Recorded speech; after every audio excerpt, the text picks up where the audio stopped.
पापों को नाश करने वाली है पाप मोचनी एकादशी।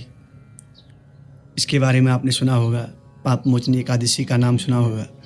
तो आज हम पाप मोचनी एकादशी की जो व्रत कथा है और ये एकादशी कब पड़ रही है इसके विषय में आपको जानकारी देंगे। नमस्कार सभी को, वैदिक मित्र में आपका हार्दिक स्वागत है। चैत्र मास कृष्ण पक्ष एकादशी, इसे पाप मोचनी एकादशी कहा जाता है, जो इस बार 15 मार्च 2026 रविवार के दिन पड़ रही है। और एक सुंदर संयोग है उस दिन, संक्रांति का बड़ा सुंदर पर्व है उस दिन। और साथ में हमारे उत्तराखंड का बड़ा ही प्रसिद्ध पर्व जिसे फुलदेही कहा जाता है, जिसमें छोटे छोटे गांव के बालक बालिकाएं देली में जो हमारी देलियां होती हैं, सीढ़ियाँ, उस देली का पूजन करते हैं। इस प्रकार से दिव्य पर्व मनाया जाता है। तो उसी दिन पाप मोचनी एकादशी है, तो आप लोग पाप मोचनी एकादशी का व्रत करें।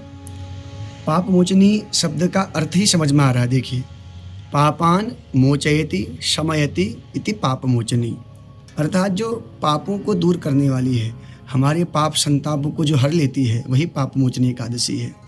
इस एकादशी के दिन कैसे व्रत करें? तो कहा गया है दशमी के दिन आप एक समय भोजन करें, उत्तम विधि तो यह है। और एकादशी को फलाहार करें, हो सके निराहार कर सकते हैं।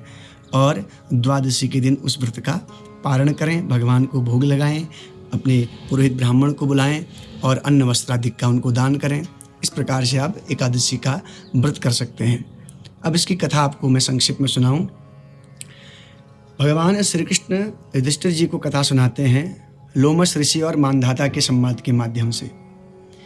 तो लोमश ऋषि जब मानधाता प्रश्न करते हैं कि मैं चैत्र कृष्ण पक्ष की जो एकादशी है उसके बारे में सुनना चाहता हूँ, तब लोमश ऋषि बताते हैं कि एक चैत्ररथ नाम के वन में, जहाँ गंधर्वों की कन्याएं विहार किया करती थी और दिव्य वहाँ आनंद करती थी, तो उसी वन में एक मेधावी नाम के ऋषि तप करते थे।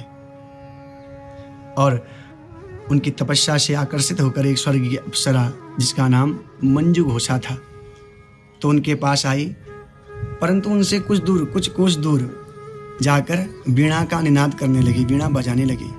तो जब ऋषि वहाँ से निकले तो उसको देख कर आश्चर्यचकित हुए और उसके मोह में मोहित हो गए और उसी के साथ रहने लगे। तो समय धीरे धीरे व्यतीत हुआ, लगभग 57 वर्ष उनके व्यतीत हो गए। और जब उन्हें ध्यान आया तो देखा कि उनकी सारी तपस्या भंग हो गई है। तो आज क्रोध के मारे उस मंजू घोषा नाम की अप्सरा को श्राप दे दिया, तो पिशाची हो जा। तो मंजू घोषा नाम की अप्सरा ने बड़ी विनम्र निवेदन किया ऋषि के सामने कि आप इस पाप से मुक्ति का मुझे कुछ उपाय बताइए। तब ऋषि ने उनको बताया कि आप पाप मोचनी एकादशी, चैत्र कृष्ण पक्ष की एकादशी का आप व्रत करें, जिससे आपके पाप से आप मुक्त हो जाएंगे।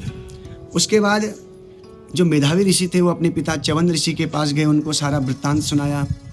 कहा कि मेरी तो सारी तपस्या भंग हो गई, सारे पुण्य नष्ट हो गए हैं। तो उनके पिताजी ने अपने पुत्र मेधावी को यही उपाय बताया कि तुम भी पाप मोचनी एकादशी का व्रत करो, क्योंकि पाप मोचनी एकादशी का जो व्रत करता है उसके सारे पाप क्षय हो जाते हैं। इस दिन भगवान लक्ष्मी नारायण का पूजन होता है।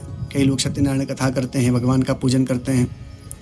तो इस प्रकार पाप मोचनी एकादशी का व्रत करने से मेधावी नाम के ऋषि, उनके भी पाप दूर हुए और साथ में जो पिशाच योनि में चली गई अप्सरा थी, वो भी उस योनि से मुक्त हुई और अपने दिव्य स्वर्गलोक को प्राप्त हुई। तो इस प्रकार आप सभी ने पाप मोचनी एकादशी की कथा का श्रवण किया और आपसे निवेदन है इस दिन व्रत करें। और जो लोग व्रत नहीं भी कर पाते हैं वह उस दिन क्या करें, भगवान के नाम का कीर्तन करें। घर में कीर्तन कर सकते हैं, उत्सव कर सकते हैं, उससे क्या होगा, आपको पुण्य की प्राप्ति होगी। आपको जानकारी कैसी लगी? अच्छी लगी तो लाइक कीजिए, सब्सक्राइब कीजिए और कमेंट में जय जय श्री राधे भी लिख सकते हैं। और एकादशी के बारे में भी कुछ आपकी जिज्ञासा है या कोई अन्य प्रश्न है वो भी लिख सकते हैं। तब तक के लिए राधे राधे, जय श्री कृष्ण।